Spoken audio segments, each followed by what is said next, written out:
everyone. Salutations and welcome to our glorious Ashes of Creations October development update. No, I'm just having fun with you guys.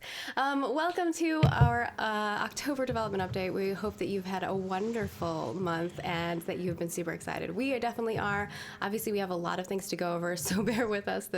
We'll try to get it all jam-packed in an hour, but we do have quite a bit.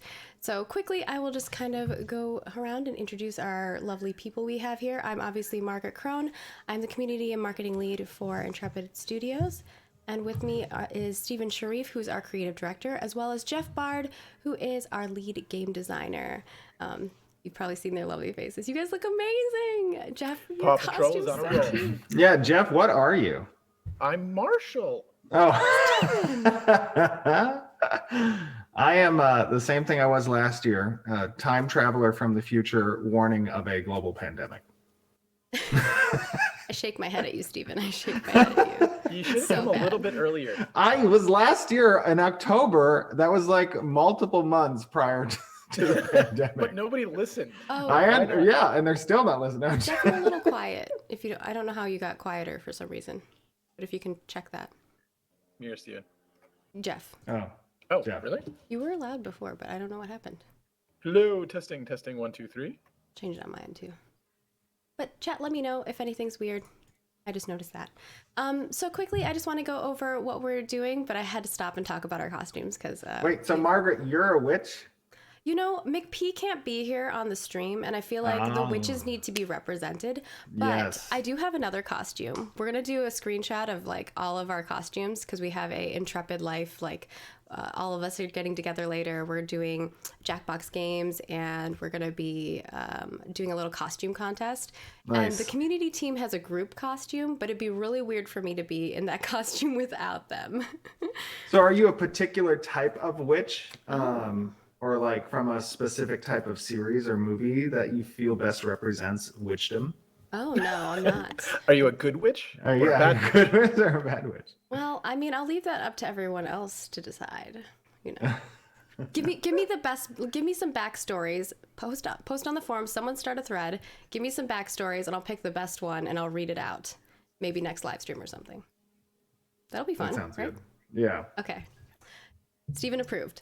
So I just want to go over what we're going to be talking about today. We have quick updates. I'm going to go through all of those. We have a studio update from Stephen, and he'll also be talking about a creative director's letter. If you haven't checked that out, we also emailed y'all it, so y'all should have it. Yeah, if you're new, definitely go check it out on our forums and also our website. We have a design update with a video of some PvP combat. Reminder that everything's early. Environment art update, as well as some character art update to action, and we are going to announce our glorious gourd winners. Glorious! We lost to Steven. What happened? Oh no. Your camera Where dropped. did you Steven. go, Steven? Okay. Hopefully he joins us. And then we, of course, have our Q&A. Our lovely Toast, aka our community manager, has put together all of the goodies. Yeah, he is echoey, but I think it's because Steven... Something terrible has happened. There we go. I think he was echoey because he didn't mute himself on the Zoom call. Is that better? No. Oh, I don't know what's going on. Okay. Rip Steven. Just put the F's in chat, you guys. We know. What happened? I'm sorry about that. Can you hear me? Yeah. Okay. Yeah, I think I think the mic I was using was super echoey. I don't know if this is still echoey, but I'm back. No, you're not echoey now, but you were echoey for some reason for a moment. Okay. There. Yeah, I think it was the mic I was using. But hopefully this is better. Sorry about that. No, it's fine. Doing it live. It's okay. You know, this is the thing with doing stuff from work from home. We're gonna have everyone has different issues. So we're just dealing with it. But that's it for the run of show. In regards to our quick updates, we have a new dev discussion coming up. We have overgearing, which is kind of like, you know, aka twinking for those of us who are more well versed in the realm of MMOs. So yeah, get excited to talk to us a little bit about that. We'd love to hear your thoughts. So stay tuned for that next one. We also have Our next cosmetic set will be swapping over. So that means the woe within the woodlands is going to be removed on November 7th, 2020 at 11 a.m. Pacific. Reminder, daylight savings time changes are happening November 1st, so get ready for that action. And then I believe beyond that, we have our 24-hour live stream. So you're going to get a little bonus extra live stream that will be on November 7th, 6 a.m. PST, and that will be ending at November 8th at 6 a.m. PST. We have a lot of cool things planned for you all. If you haven't already checked out the milestones, we brought back some of the milestones that y'all really liked. So hopefully you enjoy those. And we also have quite a few other surprise things. Steven has said that if we hit the 30,000 mark during the 24-hour live stream, he will shave his beard live on the stream. So Yes. that'll be I'm very conflicted because I want us to hit that as a community for the children, but at the same time, I do not want to shave the beard. So there's a significant conflict there. You know what, though, I think I'm going to be Steven? making some donations. People like our paint, as we've noticed from last year. But we will be having people tested for COVID. We're going to be bringing in a group of people together to play. I think about 7 of us, right? 6 or 7 of us who are going to be playing together. I'm not sure. We'll be playing. Oh, sorry. Go ahead. No, I was just I don't know how many are in the party. Okay. But it'll at least probably be 5 or 6. Yeah. Okay. That are in the party. I'll be DMing. Sorry. Yeah. So Steven will actually be GMing this time instead of McP. And we'll have a group of people that will be joining us. We're going to test for COVID. We're going to be safe, but that group of people will be together. We're going to also have some call-in time. So we'll have some break time so people can eat. Our 16 plus hour Pathfinder crew can actually get some sleep. We actually have a 4-hour break during the evening for them to take a nap. And in that 4-hour break, we're doing a Minecraft Varen building, which will be really fun, where you guys in chat are going to pick from a slew of buildings, Varen buildings, which they don't know which buildings they are, and they're not going to know until the moment you all vote, and then they're going to see it, and then we're going to follow them around. It's going to be survival mode, PvP on. They can totally mess with each other, and at the end of the 3 or 4 hours, we will do our judging, and we will see how we'll see what's goodness. We'll be hopping into their different TeamSpeak channels and stuff, and asking them questions and spying on them throughout. It'll be good times. So definitely come hang out with us. Also, something different this year for the D&D campaign, or sorry, the Pathfinder campaign, is each player will have an opportunity to find cash prizes within the world of Vera for their character based off of what achievements they make in their storyline. And the company will be matching the cash prize that goes to the player towards the donation of the Extra Life event as well. That's so cool. Now, if they die, however, if their character dies, their cash rewards get halved. What? And they get halved each time they die. So they need to try to stay alive, and players can donate to impact, help, or be a detriment to the player during the campaign. Oh, I'm going to need to add like another section to the overlay then, because I would love to have like a counter of every character's amounts. Okay, yes. That gives me ideas. I'll have to figure out how that's going to work, because Ian's going to have to update that in live time. Yeah, and the total cash prize per player can be up to $1,000 if they don't die. Wow. And if they manage to achieve all of the you can points. Revive us, though, you guys. And just so you know, Steven is ruthless. He is a ruthless GM. So if you check out the article, there's also all of the ways that you can affect the game. So you can revive people, you can mess with us, you can make some weird wild magic stuff come up, and all kinds of goodies. So definitely come hang out. It's a good time, and it's for the children. It's on, like off our work time. It's a separate, it's on the weekend.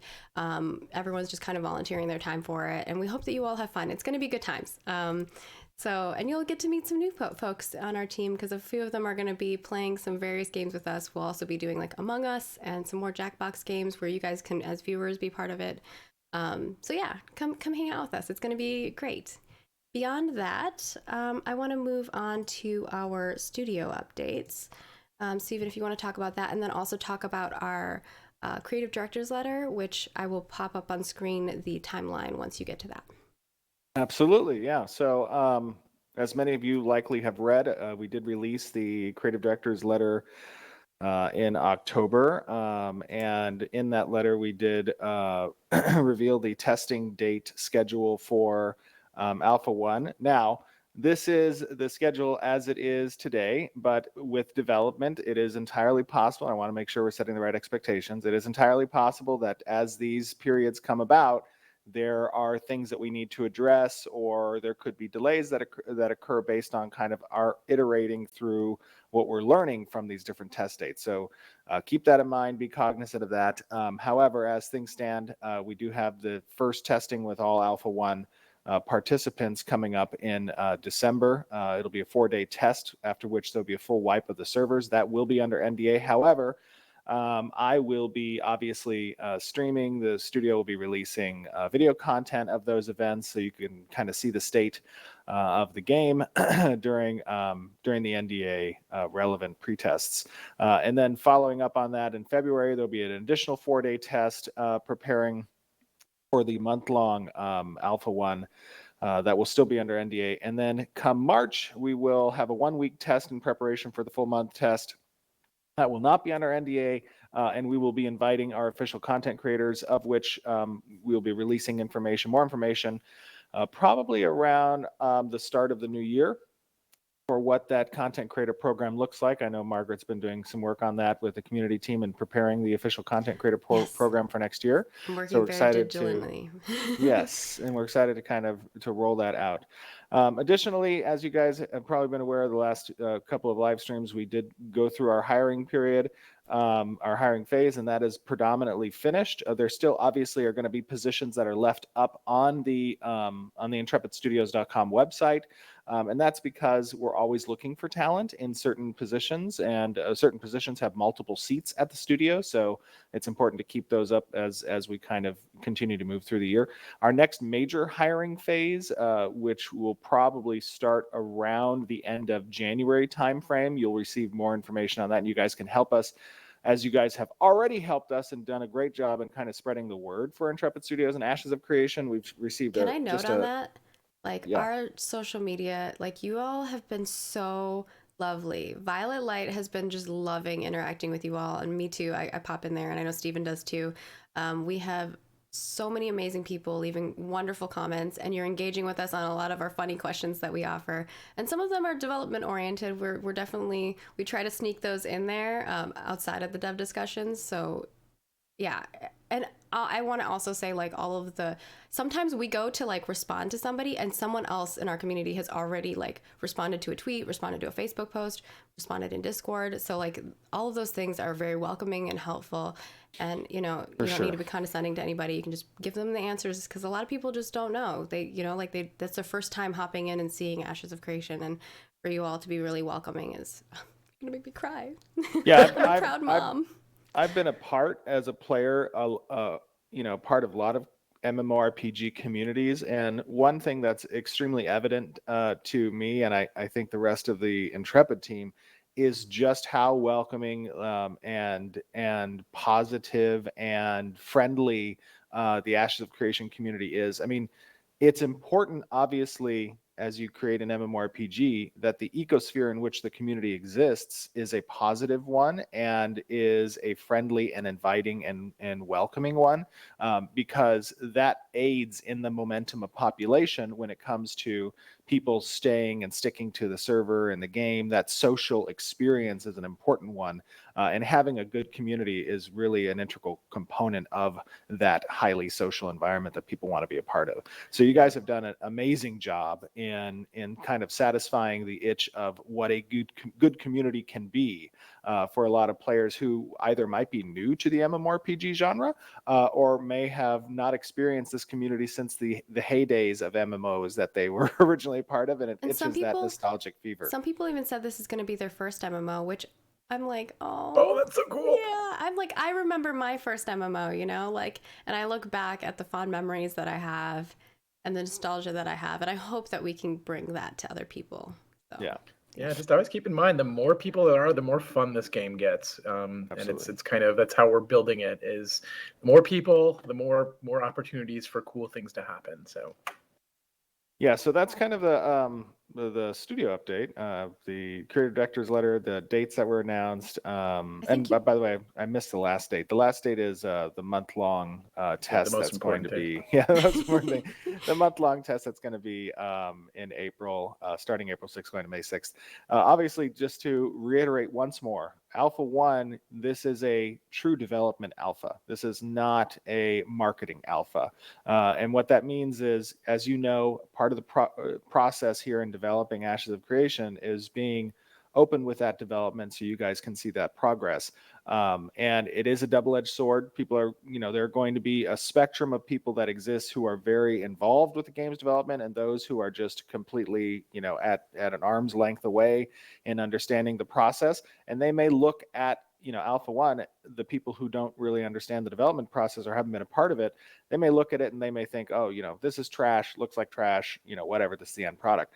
But at the end of the day, what's important for us and what yields the best possible product is for us to include as much as possible of the community in that development process with no NDA, so that you guys give valuable feedback. And as we go through the iterative process in further defining the game and fleshing out that content, we're doing so with the player in mind and their voice in our ear. That is, I think, one of the key distinguishing factors between our development and many developments that you guys may have seen in the past, and products that have shipped in the past or are still shipping today that don't include that process. So we've kind of hung our hat on that being a positive thing, and we're going to continue forward doing so, taking into account the two-sidedness of that sword. So. Yeah, what's funny is I just did like a IGDA meetup, and a lot of developers were talking about how closed doors development is, and someone even mentioned that Intrepid is a great they used it as an example for how, like, good open development. I was like, I work for them. And the person, I don't think the person realized it, because obviously I was dressed up as like a costume. But it was really, it was a moment where I was like, oh, I'm so proud of everybody. Like, we definitely try our best. And I think, no matter what, we're going to make mistakes. I want to be upfront about that. Like, it's going to happen. And obviously throughout our process, we're going to learn a lot of things. So you're learning it with us. So thank you so much for being on the journey with us and being understanding. It goes a long way, and it's not something that everyone's doing. So yeah. Anything else you want to add, Stephen? No, I think that's it. Cool. Then I think we can move on to the design update. Do we want to play the video first? Yeah, but let me preface this video. So we did a little short video, and just to give you guys an idea, as we've been leading up to the December test for Alpha 1, we've been trying to optimize as much as possible a lot of the network traffic that occurs on the server, the processing that happens on different server workers. And obviously, one of the largest, most costly aspect of of the gameplay is player movement, and the more players you include in an area, the higher player density, the kind of exponential that replication occurs between knowing the position and updates of players around you that are relevant, and as you add more players, that becomes very, very, very a lot. So the engineering team has been working pretty diligently, at least over the past few weeks, on optimizing as much as possible the way movement in Unreal Engine works, kind of customizing a little bit, what we need for Ashes of Creation for that to encompass a large portion of players. Now, yesterday, the smaller amount of people, I think we only had about 80-ish that were connected in a very dense location, everybody around each other. But that gives us good metrics for us to kind of understand how that's going to scale as it goes up even further. So we wanted to just take a quick little video to kind of show the progress in seeing those amount of players, kind of their movement being fluid and smooth around each other, kind of getting that update a lot better than where it was 2 months ago, and 2 months prior to that, and 2 months prior to that. It's a process. But what you're going to see is just a short little PvP battle at a castle. Obviously very, very important to keep in mind, a lot of the effects are still very first pass. and many have not had an opportunity to take second passes on. So you're going to see them being, maybe overly bright, a little oversized, but that kind of stuff is easy to kind of second pass on. So that's why we don't prioritize it, early on. So don't take too much issue with the over effects stuff there. And animations are still in progress, so there might be some changes that you'll see coming along the lines with those as well. Yeah, absolutely. So just wanted to preface. Okay. All right. We'll see you after the video. Hello, everybody. Welcome to another video inside the pre-alpha testing for our Alpha 1. As you can see, I'm surrounded by some fellow compatriots here outside of a castle. They are jumping up and down like crazy. We're just having a good old day of testing. I'm joined by Margaret Crone, our community marketing lead, and Sarah Flanagan, our senior community manager. Hello. I'm gonna kick your butt. Yeah, I don't know why my team's trying to kill me. I'm on the defending side. So just to give you guys a little bit of a refresh, as you guys know, we're working currently towards Alpha 1. A lot of what we've been doing in today's test has been iterating upon some of the player character movement and how that needed to be a little smoothed up. And we've gotten some good progress out of today's testing. Compliments of our glorious engineering team. In particular, Adam Pippich has been doing a great job on the movement update, so that's good to see. But what you guys can see now is we're in front of a castle. And as you guys know, castles can be owned by guilds, essentially guilds that are capable of winning the initial siege of a castle and defending it over time. Some of the things we talked about in the past, a little bit about castle sieges, is that in the weeks preceding the actual castle siege, there will be nodes that the owning guild will have to kind of develop. And part of that development is kind of collecting taxes from the nodes that exist under the purview of that economic region that this castle holds control over. So while obviously not all the systems are in place for Alpha, what we thought we'd do today is demonstrate a little bit of some group v group combat within the castle. There is an objective inside this particular castle right now. There is a little tax caravan in there. And as the attackers, we are going to try to get a foothold inside, eliminate the defending players, and see if we can destroy some of the caravans. Try. You could try to eliminate us. Are you on the enemy team, Margaret? I am on the enemy team. Oh my gosh! Or am I spy? Are you spy? I don't know. What are the defenders doing in there? They're not setting up in a defending position like they should be. Oh, they're all moving now that I said that. Are they playing leapfrog? I was just like, they're not really in a defending position right now. Well, there's no time like the present, so let us see if we can get in there, guys. Let's move forward. Let's charge. All right, don't shoot until you see the whites in their eyes. I'm coming after you, Maggie. You can try. Come at me. I have people to protect me. As the tank, I'll run in first. Oh god. Oh my god, I cannot see anything. Kill the purple ones! Oh my god.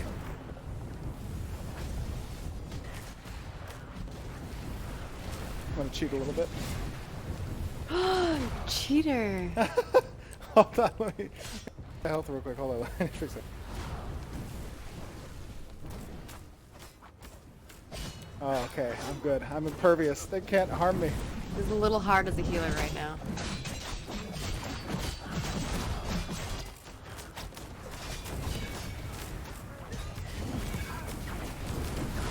Oh, where's my where's saw my you, attack? Steven. Get over here.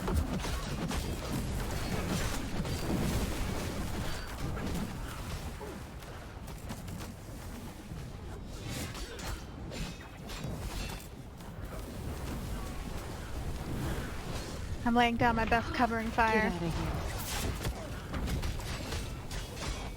No, you killed me. Oh, my fellow attackers are here! Clear the field and let's try to take down the caravan.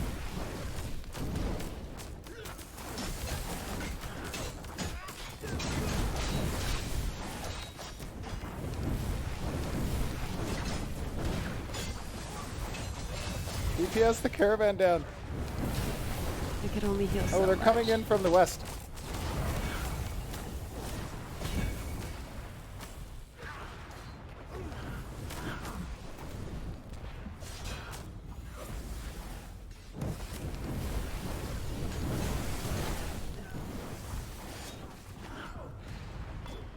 Keep targeting the caravan.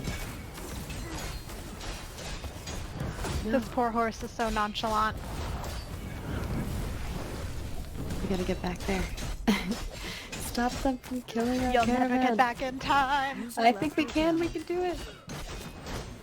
It's almost out. Someone rage quit. Hey, we got it! No, not our GG. caravan. Back now. Oh, you can loot. You can loot stuff. Try to loot stuff. Yoink. Oh, I got murdered. Loot the taxes.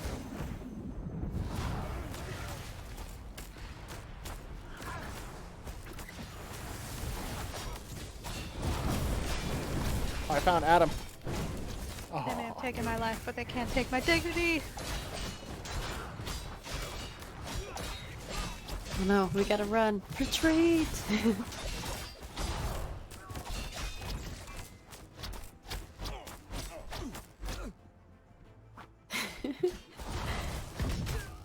What fat loot did you get, Steven? I don't know. I think I got some of your taxes. What? I don't know what was I in it. worked I so think it hard might have for been that gold. money. I think it might have been gold. To pay our mayor, GM Alex. But anyways, Don't guys, set it all in one place now. just wanted to show you some of the very early Alpha 1 combat. Obviously, we're going through a significant overhaul of the combat stats system. In addition, you'll likely see in the non-NDA version of the Alpha 1 some major changes in the general feel and appearance of combat as our designers are continuing to overhaul and iterate on the testing that we've done thus far. So really appreciate everybody kind of tuning in and watching this video. Hope you guys enjoyed. Obviously, as I said, it's early, but you'll be able to then see, hey, Alex, what are you trying to do here? Unbelievable. Look at this. Look at this unadulterated anger from Alex. Yeah, I'm watching from above. Anyways, we'll see you guys back on the stream. See ya. Bye now. All right, so we're just gonna have the gameplay kind of playing in the background while we chat. But I noticed that there was a lot of comments in regards to specifically the particle effects, which we did address before we played the video. Right. But if you want to talk a little bit about that again, Yeah, Steven. and just to kind of give you guys ideas, right? Like as I was watching the stream and it's okay, there we go. As we develop and our effects artist, which Jim is a very, very talented effects artist, as you can see with the effects. But when it comes to kind of polishing those effects, that includes a few factors. One, some of the effects need significant reductions in their general size. And that's because obviously as you enter into kind of raid situations, whether it be raid versus raid or PvE events where you have a lot of players that are kind of using these effects, not only will the effects be customizable on the client side to kind of tune them to a degree, but also our second and third passes from the FX team is going to be taking a look at reducing some of the sizes like the black hole effect or the template that's on the ground for the meteor effect. The brightness of particles is also something that gets that will be iterated on. Some of the particles are very bright as well. But the idea here is to from an effects pass standpoint, you have these list of abilities that exist, obviously, with all the different classes that are present. And as you're running through to get effects in place for all of them, you're making these first passes on each of these abilities, and that's getting implemented into the game's development. Now, you guys may have heard the term like gray box when referring to games that are in development. If they don't have an asset, they'll use a gray box, right? Or they'll throw something in that's kind of placeholder. Our approach is similar in that regard with effects, right? In the sense that we're not throwing in gray box particles per se, right? we're throwing in a representation of what the particle coloration is going to be, how its interaction is going to look like, but it just hasn't had that second and third pass. So you're going to see that kind of often through different alpha footages that you're going to get in Alpha 1, because our philosophy is let's throw the first pass in there, and then as we kind of get all of those in place for each of the classes, then we'll go back and do second pass. We'll tune them appropriately. Cool. And I think there were some concerns about like color blindness and epilepsy and stuff like that. I don't know if you guys want to kind of talk about that and address that a little bit. Obviously, I know that'll be like further down the line as well, but those are things that you guys are definitely thinking about as you're creating these things, right? For sure. I mean, little known fact, I don't know how many people know, but I'm actually red and green colorblind. And it is definitely an important aspect of, in particular of UI related informational type things. So that includes like, the attacker that'll have like a red icon next to them. It's not just going to be color dependent. There'll also be a texture. There will also be an icon like a sword to represent that. For defenders, you'll have a shield and a blue background with a different type of texture on that. Same is true for a lot of different user interface points that'll be present that are informational in the game as well. Cool. Do you guys want to talk a little bit about maybe Castle Siege and PvP stuff, or are you ready to move on to the next topic? Oh yeah, no, we can absolutely talk about that a little bit. Okay. So as was described kind of in the video with regards to the taxation and each week kind of leading up to the ultimate Castle Siege itself, one of the important aspects on a weekend basis that's going to occur between the relationship that the castle has with nodes under its purview in its economic region is going to be moving those NPC generated caravans at a time that the Lord determines of the castle.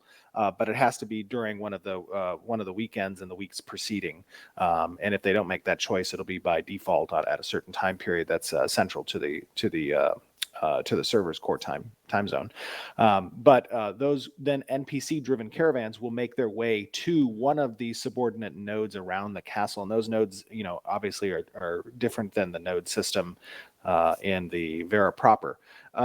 These are dedicated specifically to the castles. And as those tax revenues come in, they help to build and support one of those nodes corresponding to which week it is. There's 3 nodes, 3 preceding weeks to the Castle Siege week. And then players who are perhaps enemies of that guild have an opportunity to intercept, destroy, and raid, loot those caravans. So while a lot of those systems aren't currently set up in Alpha 1, we do have the caravan system set up that you can assign yourself as attacker defender. We have some of the castles that are present in Alpha 1 that you can see, and we just kind of wanted to use this kind of demonstration to show you what this might look like at a smaller scale. Yeah, Jeff, I don't know if you have anything to add. I have a question for Jeff, actually, if you wouldn't mind talking a little bit about it. When it comes to classes and PvP, what is kind of like your design theory on like designing for that? Obviously, I know we have a lot of people who are interested in PvP, and balance is kind of a lot of people's concern with 64 classes. I mean, yeah, it's a big, huge, gigantic thing to work on, right? But the way that we're approaching it philosophically is not 1v1 combat, right? Like that would be an impossible thing for us to really do, and it's not really a direction we want to go with the game, right? We're really focused on sort of mass PvP, right? So not like one-on-one kind of encounters, not really even party versus party encounters, but like these big fights around nodes, these big fights around castles, these big fights around caravans. So a lot of it is trying to figure out ways and balancing ways for classes to work together synergistically, so that like your focus as a team is building out the best, the comp that synergizes best for what you've got. And we balance it that way. So we balance party on party, we balance party group on group, and sort of the different configurations of those things. So we look at it more as a macro scale balance problem rather than like a micro scale balance problem. So there will certainly be classes, that, especially depending on your builds, because we are a build focused game, that just blow other comps out of the water, and that's okay for us. But what we do want is for parties to be relatively well balanced, as long as they've been built sort of with the encounter in mind. Right, and just to expand a little bit on that, we have specific terminology when referring to archetypes and classes. Classes are the combination of your secondary archetype with your primary archetype, right? And a base archetype is one of the 8 base archetypes that we have present: the 4 martials and the 4 arcane, the ranger, fighter, tank, and rogue, and the cleric, bard, mage, and summoner, right? So those are the 8 archetypes. Now, when you look at balancing, as Jeff was saying, we kind of focus more on the group and even larger as a balancing aspect. And what that means is we're adhering to kind of the Holy Trinity principles. And at the same time, that represents kind of a rock, paper, scissors balance between individual archetypes and classes. So it's understood that some classes and or archetypes on a 1v1 basis will be disadvantaged or will have the advantage. And that we're okay with that, because again, our focus is the larger engagements. And with that being said, the active skills stem from your base archetype. So from a design standpoint, even though augments do radically change the way your active skills kind of provide you abilities, there's still a primary focus on the base archetype itself and not the 64 whole classes, so to speak. Yeah.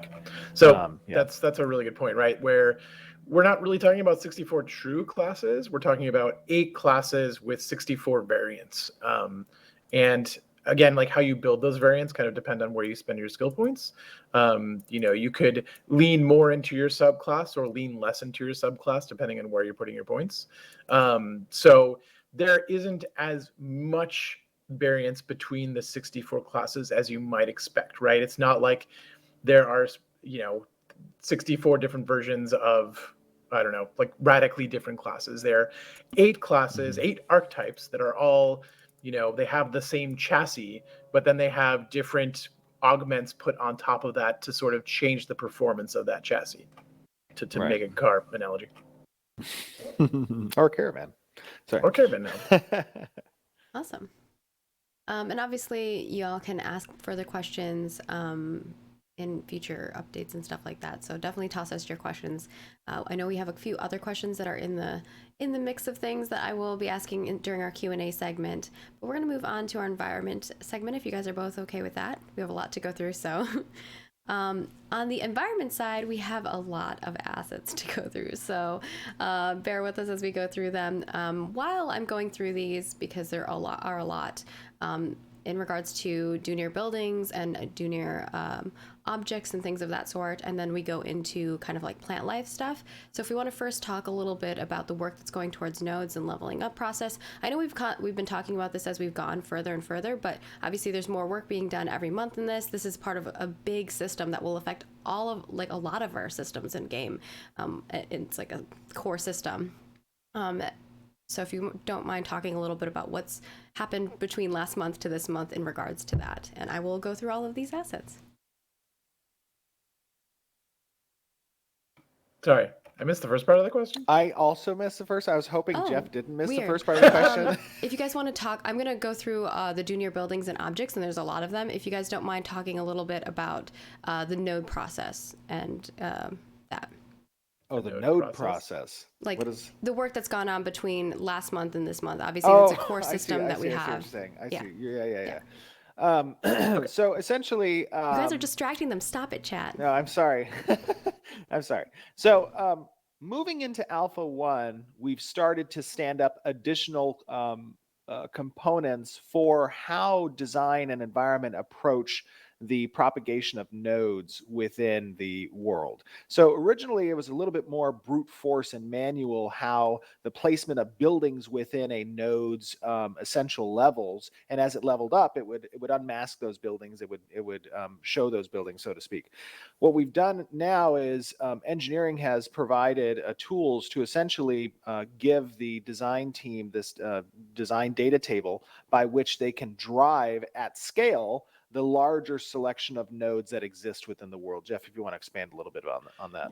Yeah. So as Steve was saying before, like the tech for the node system that you've seen previously has all been sort of like the underlying backend stuff that manages all of that. But in terms of like the actual presentation of the node, it was all fairly static. So we had kind of the same node stamped across the world, and each node kind of felt the same, right?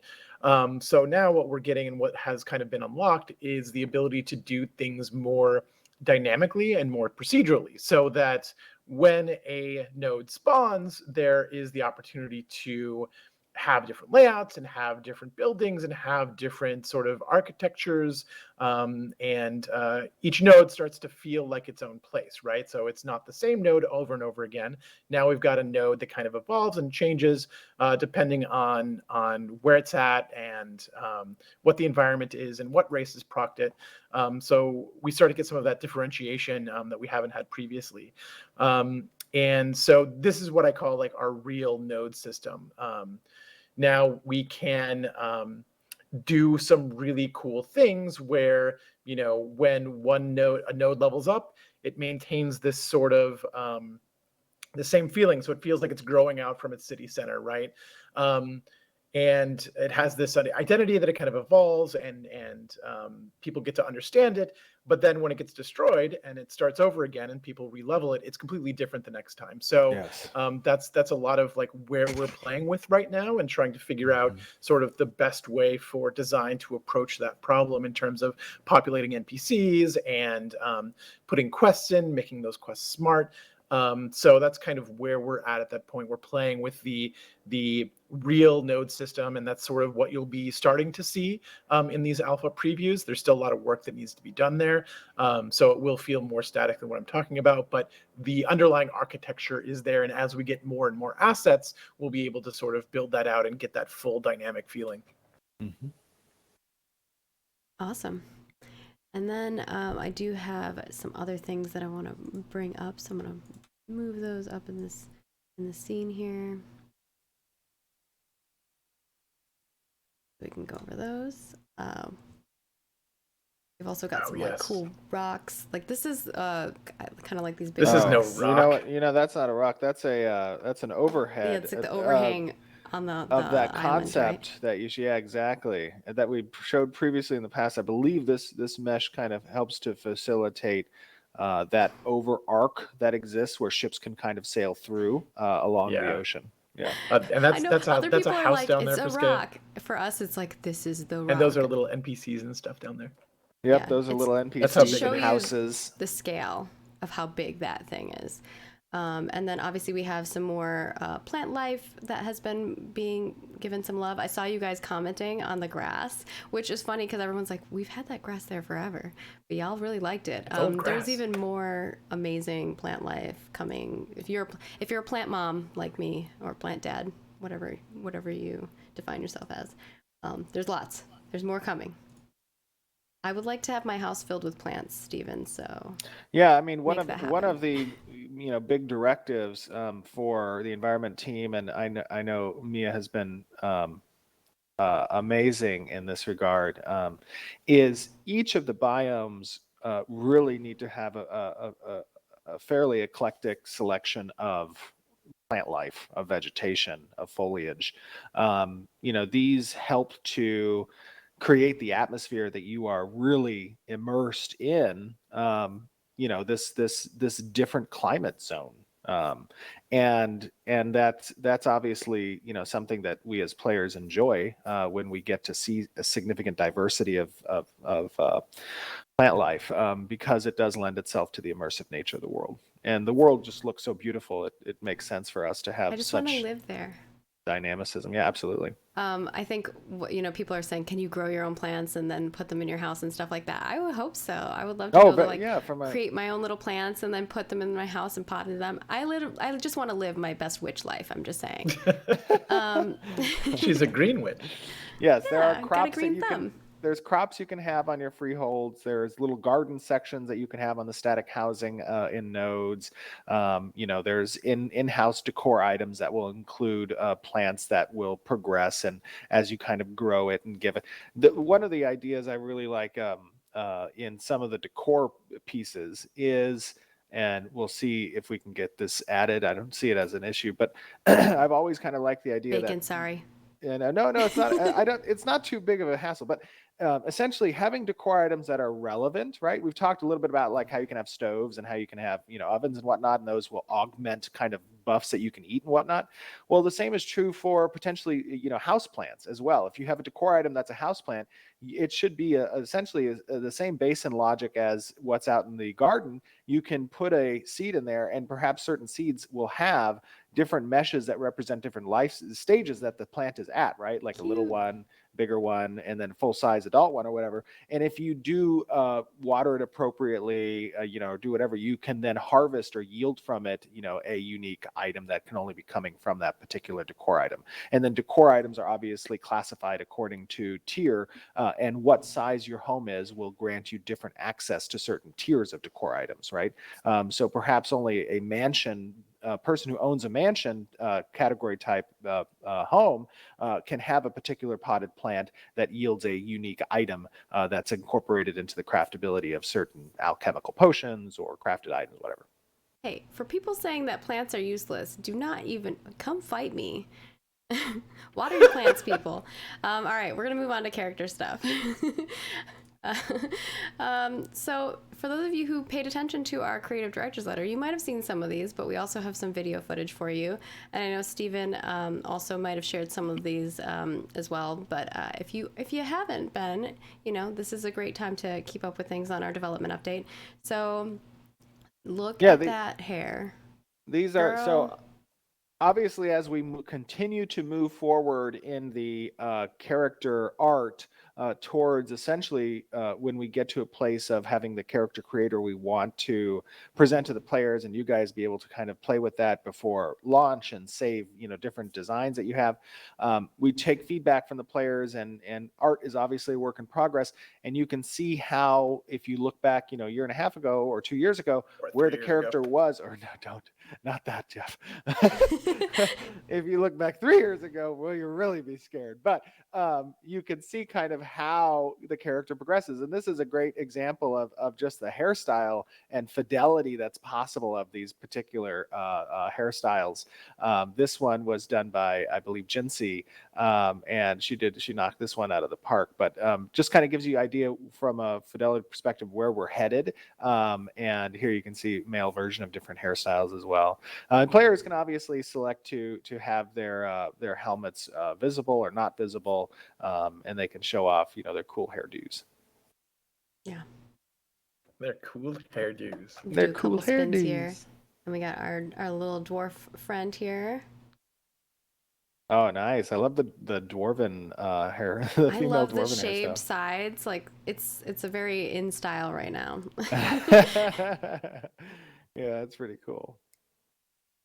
Yeah, it looks awesome. And then we're going to be moving on to some armor pieces. But I wanted to give that dwarf a little spin. And then, so these first ones are some leather pieces that are on the Kalar. And then we'll be moving into some Valoon, like cloth and leather armor. So, are these off? Yeah, so those are level 1 through 10 Kalar leather, I think. Yeah.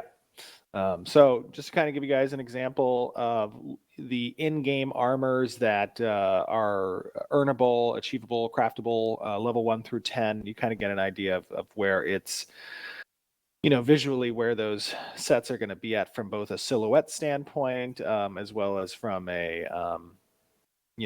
texture and material standpoint, give you guys an idea. And then, obviously progression in armors, then this would be a Valoon 10 through 20. I believe this is a 10 through 20 leather set as well.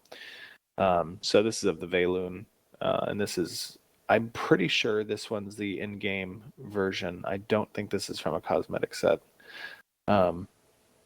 But yeah, just kind of give you guys idea of progression. So as players progress from levels 1 through 10, 10 through 20, 30 through 40, right? Each of those tiers are going to kind of, respective to their armor type, are going to progress in silhouette. They're going to progress in, in the intricacies that are present from a component standpoint on the armor, and kind of just continue to level up until eventually you get up to, and you guys haven't seen this yet, but when you get up to like 40 to 50 armor or level, or top level armor at level 50, these are going to be pretty significant sets that look pretty badass, or excuse me, pretty bad butt. Bad butt. Bad butt sounds worse Bad somehow. butt. I know. Oh my goodness, that's too funny. And then the long-awaited next segment that we'll be talking about is our glorious gourd winners. We had such a hard time voting. We sent out the voting to our teams, and It wasn't a hard. no. Well, there was one very clear. I mean, I think there was like 100 pumpkins or something used in it. So that. Ooh, the person might know then. Whoops.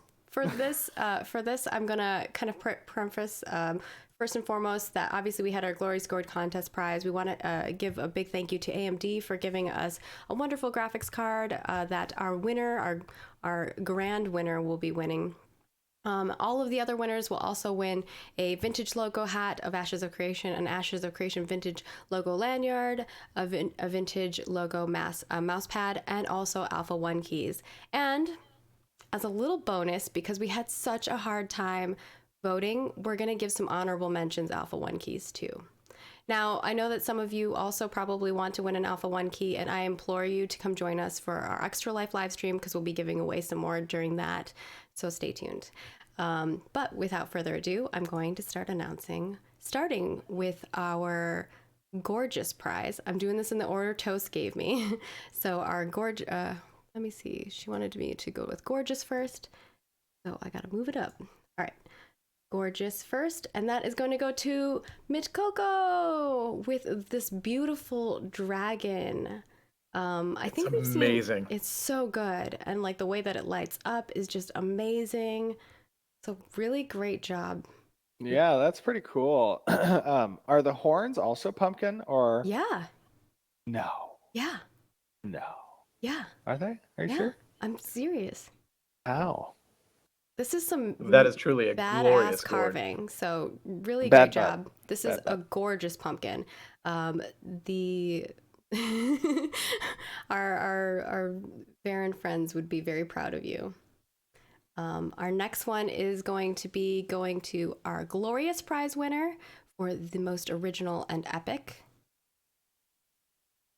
And that's going to Llama Mama. I don't know, like that's her name, so I'm just saying What it. is it? It's Llama Llama Mama. Llama. I know, I'm just being funny. Llama Mama. Wow, look at the intricacy of this carving. It's so beautiful. I like the little map detail. The map itself is kind of, the continent masses are carved into it. Yep. That's pretty cool. So Is congratulations, it a pumpkin Llama inside Mama. a pumpkin? It's pumpkin inception. Pumpkinception. Pumpkinception. Pumpception? Pumpkinception? Yeah, that's a heckin' bad butt pumpkin there. It's yeah, they do have the old logo, but it's okay. It's The beautiful. level of talent is nuts. Hey, Right. we don't call it old, we call it original. It's vintage is Vintage? what I call it. Or vintage, yeah. Yeah.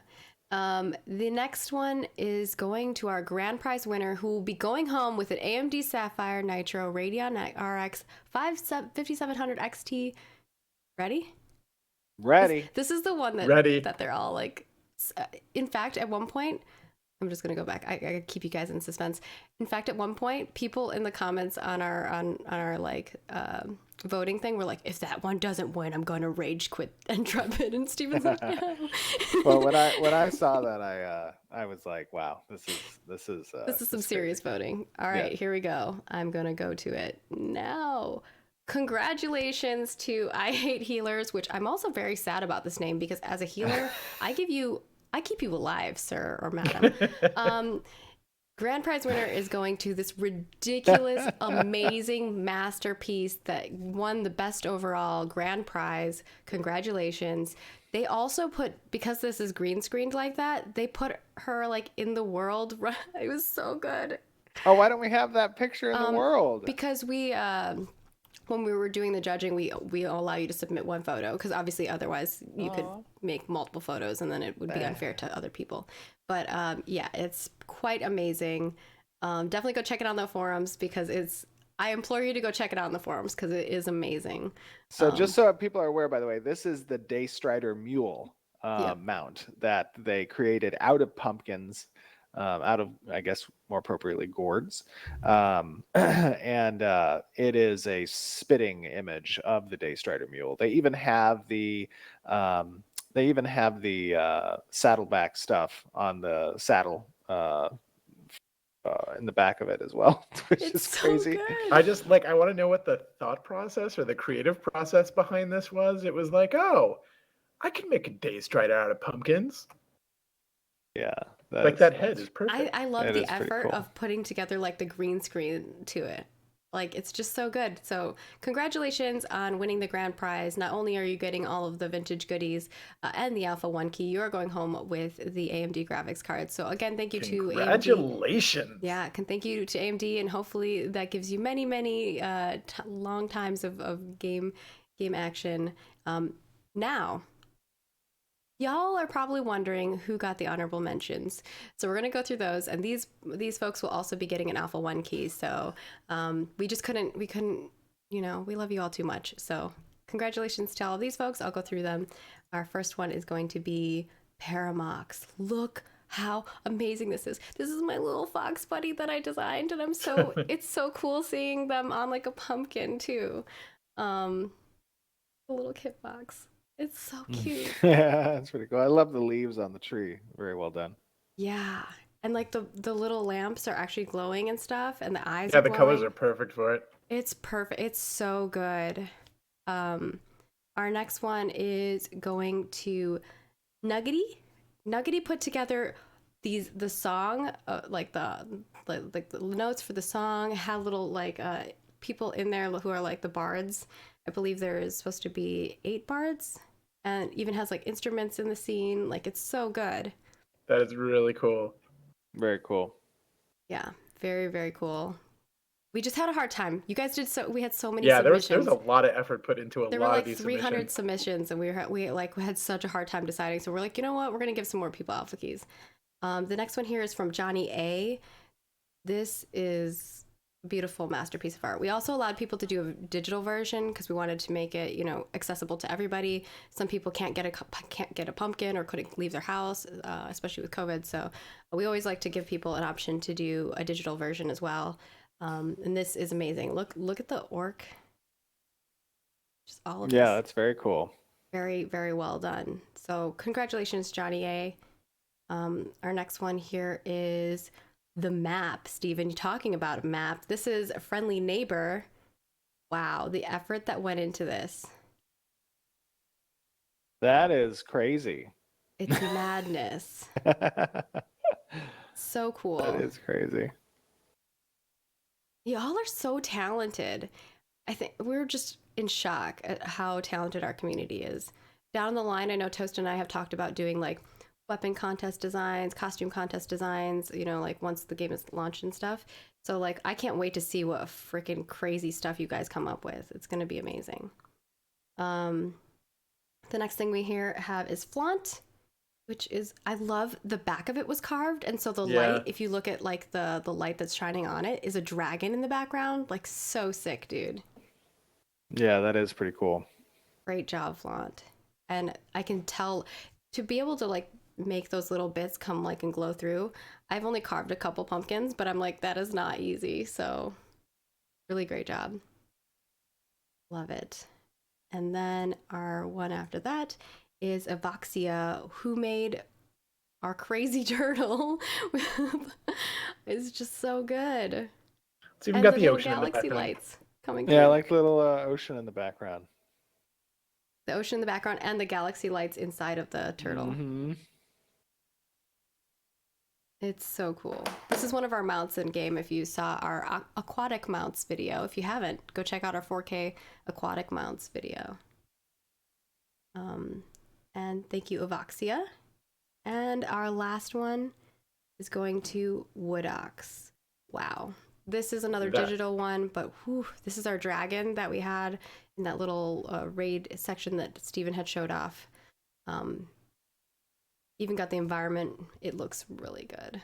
Yeah, the lava effects are cool. Very nice. Well done. The little glow, like you can see the reflection in the clouds underneath. Very neat. So congratulations to you all. I believe all the winners have been contacted. Toast can tell me if not. But all of you who are bonus Alpha 1 keys, you're going to be getting reached out to more now, because we wanted to leave it as a little surprise for honorable mentions. But we just had such a hard time picking our winners because you guys are so talented and there were so many submissions. We're like, we can give away extra keys, right, Steven? Yeah. So beyond that, let's get into our Q&A segment if you guys are ready for it. I know that was always ready for that Q&A. was a big high with all those pumpkins. I'm gonna play our little video in the background while we do our Q&A because I feel like that would be nice if you guys are cool with that.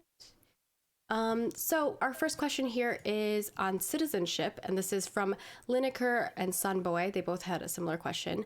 Will citizens and or mayors know details such as a list of new citizens in a node, citizens that have left the node, and who participated in elections? Are you gonna go like mail them all election notices? No, there will be, well, for election notices, yes, there are election notices that do get mailed to the account. No, I meant like the mayor, like being like, hey, you didn't vote for me, I'm gonna go message you. Oh, no, you won't be able to see the votes, who voted for who, no. But you will see a list of active citizenships. So that'll be through the node town board, essentially, that players can interact with. You can get a list of citizens there. You can even click on the citizen and get some information about that particular citizen, such as guild affiliation, society that they may be a part of, religion that they may follow, whether or not they own a property what type of property they own within the node. And then the list of citizens themselves. Yes, you'll get that information. And we'll probably notify people as people join the city. So, somebody signs up to be a citizen, there'll be a notification like, hey, welcome so-and-so to the node. Right. And that'll probably be that won't necessarily come across the screen per se, but in the chat box, you'll have a dedicated node chat section that is just for citizens of the node. And you'll get the notification likely within that chat box. So-and-so has joined the nation, so-and-so has joined the node. People want to know if they can get vote by mail, voter by mail. Well, there's a lot of potential fraud. No, I'm just It's gonna be that kind of stream. I know. Oh, Steven. I knew that was coming as soon as I asked it, but I also just had to. We're too much. We're trolls. Sorry, y'all. We have fun. Our next question here, unless you had something more to add to that. Just to be clear, that was a joke. Yeah, that was a joke. Full confidence in our election system in the United States. So the question is, what was the question? The citizen one. Yeah. If they'll have more information, like detailed lists on new citizens who've joined the node, that kind of stuff, who have left the node, and who have participated in elections. Yes, absolutely. All right, our next question here is from Reasonable Mayhem about sieges. It says, will items offered in personal shops, player stalls, and auction houses, besides raw and processed goods, or will items such as gear and consumables, be at risk from a node siege? So if you have a little personal shop or a player stall up or auction house items up, will those be at risk if a node is sieged? So the way that the stall works differently from the player shop, right? And there's two ideas here. The stall is a rentable space that does not require the player to be present in order to have the items actively available for purchase by other players. They just rent the stall, and NPC there services the stall with what you've decided to link as either a service or an item to sell, and that exists for a period of time, and you pay for that period of time. And then you can leave and you can play. A player shop is where you have a certificate to essentially create a shop with your character, and a little billboard will pop up above you as you kind of sit down for that shop and kind of advertise a custom message that you want to use, that you want to say, and that has to sell things and or services that are on your person. So players can then come up to you and they can interact with you, and so you're kind of you reside yourself to that shop. With regards to sieges, in the stall scenario, you can link the stall to your warehouse. So it doesn't just have to be in your inventory for the stall. The stall can actually be linked to items in your warehouse, and those items could include materials. Now, materials are at risk during a castle siege. During a Node siege. during a node siege. Thank you. So it is possible, I guess, in that sense, that you could lose a portion of those items. So you don't lose whole items in node sieges. All your warehouse contents aren't vulnerable for node sieges. However, materials are. And materials are either processed processed gatherables or raw gatherables, right? Those are the materials. And the same could be true and said for the player shops. If you get killed while being a shop, you would then have the normal death penalty, which could include a portion of your materials and or gatherables that are on your character. Yeah, and we've answered the secondary part of that before in regards to materials and being Right. lost. And it's important to note, by the way, and this will be tested, but in a node siege, when the declaration occurs, material goods within the warehouse of the node that has had a declaration made, those are restricted from movement. You can sell them to players through the stall, but you cannot incorporate the warehouse connection with materials into launching a caravan out of the node during the declaration period. So it's essentially like all trade kind of comes to a little bit of a halt there, and there's a risk associated with it. So, all right, and then our next question is going to be in regards to secondary classes, and Felix wants to know, or it's a PH, so I'm assuming it's Felix or Pilix. Will switching my secondary class be subject to a cooldown period? Like, can they just swap around, or do they have kind of like a time frame that they can't do it in? We've talked about a number of different ways of doing it. There probably will be a cooldown. There may be a quest associated with it, which would function as a cooldown. We may allow you to have multiple specs that you could swap between with the cooldown. So there's a couple different ways that we've talked about it. We haven't really settled yet. Once we start actually implementing these secondary classes, we'll be able to kind of get a better sense for how it feels. We want them to be flexible, but we don't want them to be so flexible that you can, kind of change your character's character at a moment's notice. It probably, at the very least would require going back to a node to swap it out. right. But it's something we're still playing with conceptually. And then once the rubber hits the road and we start testing it out, then we'll have some better answers for you at that point. Okay. Yep. Yeah. So, follow up with us. And obviously, as we announce more stuff with the archetypes, because we have some archetype articles coming out, we'll be progressively adding more to those as we, get further along in our development process. But our next question here is actually more of a personal one for Steven, and this is from Effie, and they want to know, what race and class are you going to play and why? I already know the class. It's going to be some type of mage. Unbelievable. You can't say that. You'll weight the population. I know you too well. No, I haven't chosen, obviously. I imagine I'll have multiple characters, obviously, that will be different classes and or races. I typically, in what I have played in MMOs, I've played some caster types usually, or a tank / healer. So really, I don't know. I'm across the board. I don't really have a particular favorite. I think originally I used to be a sorcerer or a mage, and then I really liked getting into tanks and like being a healer as well. So I'm kind of everything. I like playing everything. Because I don't want to just focus on Steven. Jeff, Yeah. what is your go-to normally? So I'm almost always a hybrid class is usually where I end up. I like being able to be that flex role. So I do, as much as I hate admitting it, I do end up being the kind of like bard style kind of class more often than not. In WoW, I played a druid for a long time. I'd be a moonkin. What else did I play? I often am bards when I play a D&D, not on Oh, yeah. purpose, just because that just ends up being the most fun He's that a I have. power gaming bard.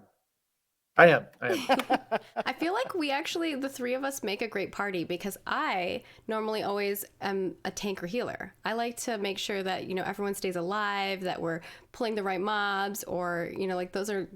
I have a bit of a control problem. I know. It's because I just don't want anyone to die. I don't want anything bad to happen.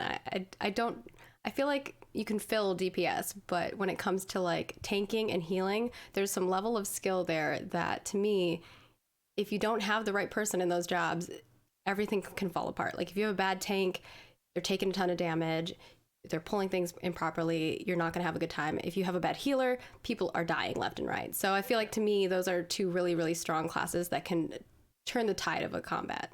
And just to be clear for the audience, so they're aware, not only is Jeff's last name Bard, but he went to Bard College and he plays a bard. So he's the trifecta of bards. It's true. He can also sing. And he can sing, that's right. And perform. He can perform as well. So we do have some plans for live events, and I had like a town crier idea that would be in the booth, and he was like, I want to do that. I was like, okay, Jeff, you're in. Just to tell you a little sneak peek of some cool stuff that we have planned for on the marketing side. Our next question here is about guild progression from Kadak, and they want to know, well, if we ever get to do events again, want to know, will a guild be able to relocate/respec their skill points? Like if they reduce their members and want to specialize in a more passive skill /augment instead, can they do that?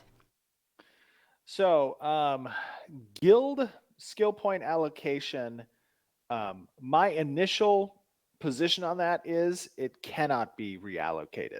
However, that is subject to testing. And the reason for that is there's specific benefits that come along with your allocation choice, and it would be a little gamey if, in my opinion, you could adjust your skill allocation to meet the immediate need in the moment that's required. So to speak, like, how you allocate skills can determine the size of your guild. And if you can fluctuate that to be, appropriate for specific circumstances, like a castle siege or a guild war, you can just kick out a bunch of members, reallocate skills, and become super like definitive force. I don't like that idea. So my initial design choice there is no. But we're going to test obviously and see, but I don't see that changing really. So once you spec your guild, you won't be able to change it. Correct. Ooh. Yes. Now you can create another guild, and that other guild can take a different direction if you want, and that would be, in my opinion, fair. But I do not believe that the guild, because of how guild skills and skill allocation affects the guild size, I don't think that those should be able to be reallocated. And obviously we're gonna, test things and things of that sort, so everything's subject to change as always. But we will be showing off some guild system stuff in the future, so stay tuned for those things. I know we have an article that's going to go over some of the guild abilities that are coming out as well, so yay. The next thing we have is from Neurotoxin about hair, which we kind of showed off a little bit of hair before earlier on. How will hair and beards interact with equipment and attire in terms of hiding / remaining present while wearing headgear? Ooh, that's a good question, because sometimes like hair just disappears, or it like there's a lot of interpenetration of hair in places because of the weirdness of it. Yeah, it's usually weighting problems. It depends. So I would imagine, and I have to chat a little bit more with the character team on this, but I believe that helmets will be flagged as either removing facial hair or not, depending on way that the mesh itself is constructed to either cover the face or not cover the face. But in almost all circumstances, the actual hair piece to the model we can't have that interpenetrating through the helmet, so that will be masked by the helmet being equipped. Now, players can choose not to have the helmet shown and have their their hair present. But yeah, I would say in almost all circumstances, the hair itself with a helmet is likely not going to be present in that regard. All right. And then our next question here is from Anduin, talking about dyes, and they want to know, will armor and cosmetic items have multiple slots for multiple dyes or just one? So for instance, like if there's an outline on the outfit, can I change just the outline color and then dye the insides parts like a different color? Or is it going to be like I add a dye and it dyes the whole entire thing? So if you add a dye, it's going to dye the relevant components of the set. So for example, if you have a full set of armor on you and it's a one-piece cosmetic and you apply a dye to it, there are going to be sections of the armor set that are flagged for accepting the dye color. So it's going to change the accents along the piece, perhaps more predominant single pieces or areas, but you will not be able to isolate, specifically, oh, I just want this line to be that color and this line to be this color and create a rainbow set, so to speak. You're going to apply one dye to one piece. Now, you don't always have to have a single costume piece, right? You could have transmogs on individual items. And you could apply dyes to the different items if they're individual pieces. So that's something to be said. Okay, cool. And then we have our next question, which is about hitboxes from Mazriel and Nappy, or Mazriel. Let me know how I'm saying it. Hitboxes, which is, will hitboxes be standardized for all races regardless of their size, or will it change? And I think we have discussed this a little bit. I don't know if we've put a standpoint on what our final decisions are. And obviously I know you guys are going to be testing things throughout, but what is your current stance on that? So that's something we're going to be testing.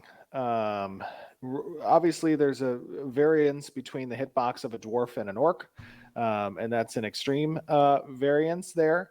As we kind of approach it, we have some ideas on how to accommodate different sizes of hitboxes, not just from a stat perspective, but also from essentially a distance and projectile size as they approach a target per se.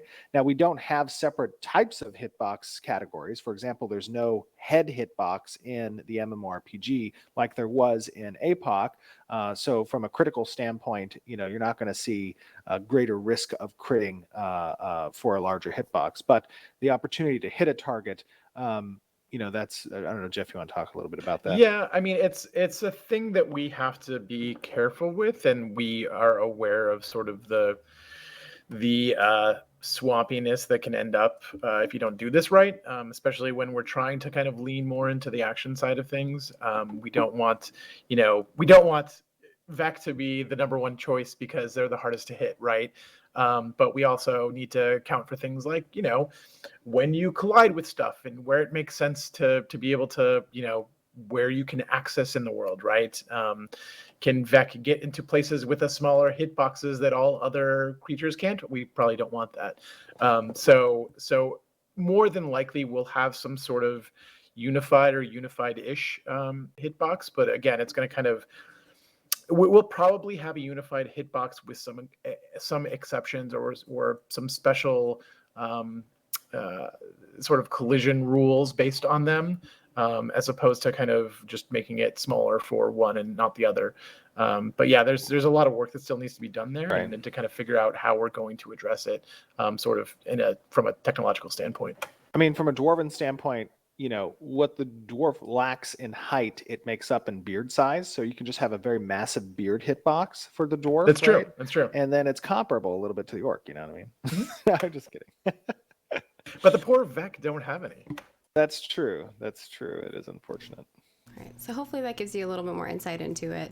I know we have talked about that subject in the past a little bit, but maybe not as it's a thing that we're aware of, and we've talked a lot about it in the office, and there's problems with every implementation of it, right? And so the goal is to try to find the least worst implementation of it, and then make sure that it's both fair and makes sense from a world's perspective. Yeah. Right. Our next question is from Nick Trina. We have one more after this. And Nick Trina's question is regarding the Underrealm. Will the Underrealm be contiguous or consistent? Contiguous, there we go. Or consistent of pocketed areas? Ooh. Both. So the continuity of the Underrealm area is going to be based off location. So you're going to have pockets that are far more contiguous across certain regions than other areas. And generally, the Underrealm and its location throughout the world is going to be focused around natural geographic choke points, essentially, that exist on the above ground locations. So these kind of provide alternate methods of routing for caravan movement, for player movement, for raid movement, whatever, that people can take advantage of. Is it contiguous across the entire subterranean area that exists within Vera? No. There's going to be similar to above ground. There's going to be areas that are obstructed by either large chasms or whatever, similar to above ground, how there are mountain ranges or water or whatever. So there's areas there that are that are going to be confined to specific locales. Yeah, and something we've talked about too, and I don't know, we haven't talked about it in a little while, but we've also talked about nodes and node states affecting sort of what openings are open and what things are closed. So not all entrances to the Underrealm will be open at the same time. So that configuration can shift, and different routes will open up and be more advantageous than other routes. Things along those lines. So we want to kind of keep that part dynamic as well. But there's some challenges there too. So we'll see where we go with that. Awesome. And our final question here is from Cymex, who wants to know about combat pets. If I'm a more DPS-oriented character, can my combat pet support me with more tank-oriented or heal-oriented abilities, or does it always match my primary focus?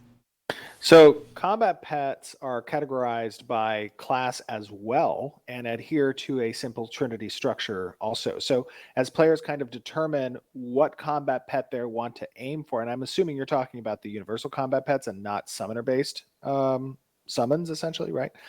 So you can choose to have a more tank-related pet that has tank-oriented skills, or you can choose to have a more DPS-related combat pet or a support type combat pet, and those will also exist. They'll have different categories of rarity as well. Some that are more, hard to achieve, but have better capabilities and skills.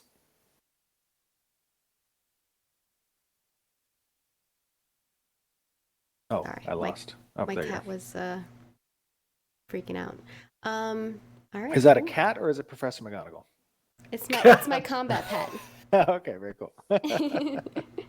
Speaking of pets, cool. So before we go into all of our final stuff and wrap up the stream, Steven had a little surprise for me. So sorry that this asset is not the perfect pretty asset.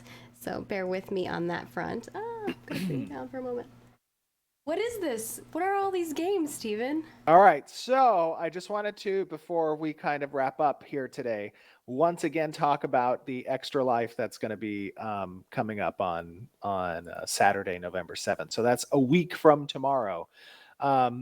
A good friend of mine, Cliff Robbins, he owns the Game Empire stores in Southern California, one of which here is in San Diego. He's also a consultant for a future board game that we have planned with Ashes of Creation. And he is going to be donating to the charity event 12 games that you can see here that people will have an opportunity to win on the stream. So what we're going to do is kind of every 2-hour period, we're going to take a look at who the top... It's 4 hours. Or is it every 4 hours? Yeah, it's during those milestone breaks. Oh, I think it equates to maybe 4. Maybe we can make it every 2. I don't know. I had it every 4, so I had 2. You win. 2 people would win during each of the breaks. Okay, that's fine. And then the final one would be 3, I think, or something like that. Yeah. Or 4. So we'll do the top 2 donators every 4 hours. will get one of these games, and it'll be first come, first serve. You can choose one of these games in addition to the alpha key. And is there other stuff that comes with that as well? Yes, you had, we're calling it like, I think it's like the Intrepid Extra Life 2 or Extra Life 2020 bundle. It will also come with the vintage lanyard, the vintage hat, and vintage mouse pad. Yeah, so those will get shipped off to you guys. And this is through these particular board games are by a donation from Cliff at Game Empire. If you guys are ever in the San Diego area, it's a great game store. You can run by there. A lot of fun. You'll end up buying everything. Yeah, but just to give you guys more incentives to show up, and you guys don't you don't have to donate if you want to come. Just be a part of the fun and hang out with us. We're going to be streaming for 24 straight hours. It's going to be crazy, but we've done it the last 3 years, and it's been a lot of fun to hang out with the community. So, yeah. Yeah, and I'll just put that up on the screen again. That is November 7th at 6 a.m. PST, because we're going to be in PST now, and Sunday, November 8th at 6 a.m. PST is when we'll be wrapping things up. Again, we are supporting Rady Children's Hospital. It goes a long way. We actually are in contact with them, and so we might be trying to do some other stuff with them as well, so stay tuned for that. You can watch it all on twitch.tv/Ashes of Creation. If you're watching us live right now, definitely give us a follow so you don't miss out on that. And then, of course, if you are watching us on YouTube, come on over to the Twitch channel. It's fun, hanging out and chatting with us live. We do look at the chat while we're playing. It's good times. And then, of course, you can go ahead and donate. We made a little bit.ly link as well, which is AOC Extra Life 2020. And that you do have to follow the capitalizations up there. It's, the first words are always capitalized. So that is where you can find all the details. We also have it up on our website. If you go to ashesofcreation.com/news, all of the details are there and ready for you to check out. Beyond that, we do have a new dev discussion coming up, so please partake in those. Make sure you check it out. They help us a ton. I know Jeff gets all of those reports, and his team kind of goes over it and works in any changes that they need to do.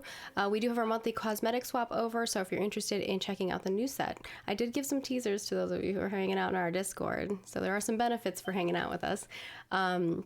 But our next set will be swapping over November 7th, 2020 at 11 a.m. PDT Pacific. I might have the date wrong on that. No, I have it right.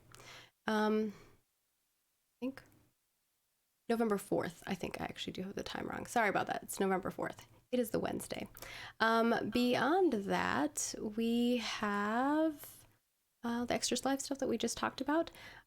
I just want to say, over the years, this is our 4th year doing it. We've raised over $56,000, and it has been amazing. And you guys always blow it out of the water. Yeah, that is entirely our amazing community. You guys are responsible. And I did have a chat with the director of their philanthropic stuff at Rady's. And they're going to record a little message for our community, because in Extra Life, you kind of choose a hospital that you're, the 100% of your donation goes to that hospital. And Intrepid Studios and our amazing community over the past 3 years has risen now to be, the top Extra Life participant for Rady's. And, they do great work there. And we just wanted to make sure that you guys have an understanding of really where your support goes to be a friend of someone at Rady's and what it means to them. So expect to see that on game day come November 7th. Get ready for your field You're changing lives. I know you guys are absolutely changing lives. And I've always been a long time believer that there's room for compassion and for these types of endeavors to exist in all of our lives as we kind of move through this existence, whatever your metaphysical answers are for why we're here. It's one thing to be said that, compassion and empathy go a very long way in other people's lives. And it's really, really warming to see the involvement of the Ashes of Creation community. We're talking about how great our community is early on in the stream, but really an indicator of you guys and, the shared values we have, I think, really gets demonstrated in these types of events like the Extra Life event that's coming up. So we appreciate you guys tuning into it. We appreciate you guys coming, participating in it. It speaks so highly of who we are as a community, and means a lot to us and the people there. We can't thank you enough, and hopefully you enjoy the fun events and shenanigans that we'll be up to throughout the 24 hours. We have a lot of stuff planned, and Steven's got an epic campaign. You'll get some sneak peeks at some lore. We have a whole bunch of other things that we'll unlock along the way. Some fun challenges that you guys can make fun of us with. We'll definitely we're bringing back the dinosaur lightsaber battle that Steven is the, what do you call it when you're judging the battle? Oh, the referee. There we go. Referee. Yeah, there you go.